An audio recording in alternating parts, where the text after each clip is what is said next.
Way একবার তো একটা ব্যাংকে ডাকাতি করতে গেছিলাম। আচ্ছা, হ্যাঁ।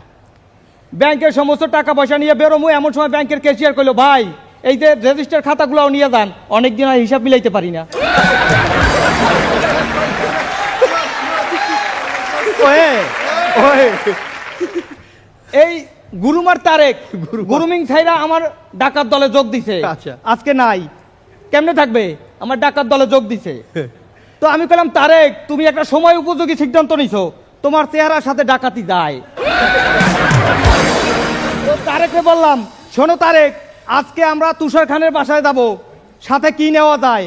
তো এই শুনে তারেক বলল, ওস্তাদ আমি যতদূর জানি তুষার খান ডায়াবেটিক্সের রোগী, এর জন্য মুষ্টি না নিয়া 2 কেজি আপেল নিলে ভালো হয়।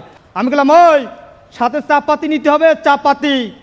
তো এই শুনা তারেক বলল, ওস্তাদ চাপাতি নিলে হবে না, সাথে মার্সেলের ইলেকট্রিক কেটলিও নিতে হবে।